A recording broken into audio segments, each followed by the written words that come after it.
On this episode of All in the Details, we're going to make a Lancashire Hotpot. Lancashire Hotpot is one of those quintessential British dishes that was invented in Lancashire. It has its origins in the days when people used to herd their cattle up and down from Scotland to England each year for a trade fair in Lancaster. The herders would keep their stock temporarily in these stone circles or cloughs, and they bring food with them to sustain themselves on the journey. This is where the hot pot came in. They'd fill it with mutton, beef, or occasionally veal, along with potatoes and other vegetables, and then leave it cooking over a peat fire. While they attended to their business, by the time they came back, the hot pot would be ready to eat. Although most people think of Yorkshire pudding as the national dish of Yorkshire, it was actually Lancashire that first created this batter pudding centuries before Yorkshire ever thought about entering the race. And although the modern recipe only calls for beef, traditionally it had a variety of meats and offal. But this is Britain, so why have mutton, beef and lamb when you can have all three? So here we are today with a true taste of Lancashire. Let's get started. I love a good old-fashioned butcher's hook. Nothing beats it. If you go into a restaurant and there's someone hanging out at the front of house, you know straight away that place means business. If you want to impress your date, don't take them to a table service restaurant where you order from a screen. Take them to a place with a butcher's hook. And if that butcher's hook happens to be selling prime cuts of local beef, lamb and pork, well, you've hit the jackpot. Now, the first thing you need to understand about making a hot pot is that you want to use tougher cuts of meat because it's gonna be cooking for a very long time, and you don't want that toughness to turn into something that's inedible. So shin bone is perfect for this. The best thing about cooking big chunks of meat like this is that you can really let the flavors develop and infuse into the cooking liquid.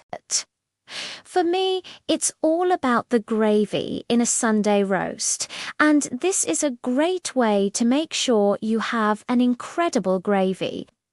So our first step is to brown the meat. Now, browning the meat gives us two things. Firstly, it adds color to the dish, which is important when you're serving it up. Secondly, it adds flavor. If you just chuck a big hunk of raw meat into water, it will start to boil, and that will release myoglobin from the meat, which is basically a protein that causes the meat to turn black. We don't want that. You want to kind of evaporate those juices, and then they'll start to brown and caramelize, and that will create loads of flavor. Don't be afraid to move the meat around and make sure all sides are getting nicely browned. As they soften, you can start to break them down a bit. Sweating the onions is important because it helps to release their natural sugars, and when those sugars start to break down, I can use that beef fat to fry the lamb and keep the cooking liquid nice and clean. When we're happy with the onions, it's time to add our bouquet garni, which is just a fancy French term for a bundle of herbs that we're going to throw into the cooking liquid to add flavor. Traditionally, they would have used whatever herbs were growing wild, usually thyme, parsley, and bay leaves. However, you should use whatever fresh herbs you like. Rosemary is a really nice one to use here, and it will add a lovely depth of flavor. Just don't use anything too strong like sage or marjoram. You just want background notes of flavor, nothing too overpowering. Next up, we're going to add our flour and mix it in with the onions and carrots. The flour is going to help thicken the gravy later, but we don't want to just chuck it in and mix it around. We need to lightly toast it so that we start to develop some flavor.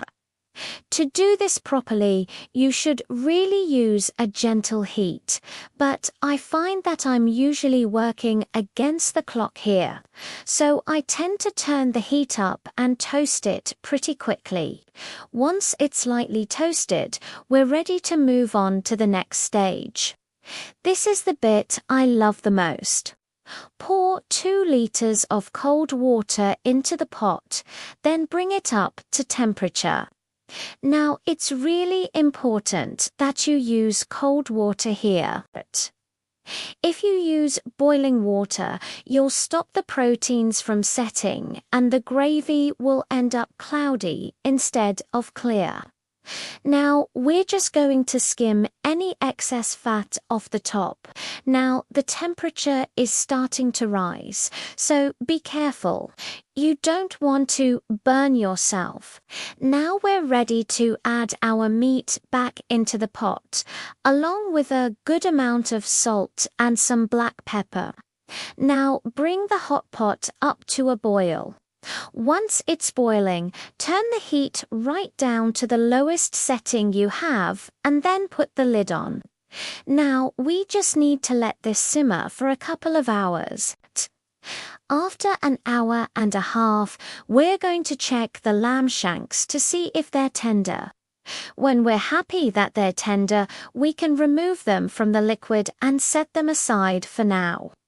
Now we need to skim some more fat off the surface of the liquid, and then we can start to thicken the gravy. To do this, we're going to add a little bit of corn flour mixed in with some cold water. Corn flour is just finely ground cornstarch. It's handy for thickening gravies and sauces because it has a really fine texture and it won't end up stringy or lumpy. Slowly whisk the corn flour into the hot liquid and then bring it back up to the boil. Once it's thickened, we're ready to serve. While I get the plates ready, let's finish the lamb shanks. I'm just going to brown them really quickly in the hot oven. I'm also going to pour a little bit of the cooking liquid over the top to deglaze the plate and get all those delicious brown bits off it. Add a little bit of salt and pepper and then put the lid on. We just need to keep them warm until we're ready to serve. It's time to serve up our delicious Lancashire Hotpot. Traditionally, they would have served this in big bowls, but I think these plates work really well too. A nice big spoonful of hot pot goes in, followed by a generous helping of the gravy. Then we're going to add a few chunks of the carrot and onion that we sweated out earlier. Finally, we're going to top it off with a beautiful Yorkshire pudding. And don't forget the mint sauce. I hope you enjoyed today's All in the Details. Next week, we're going to be making chicken Kiev. If you haven't already, please make sure to subscribe so you don't miss it. Until next time, happy cooking!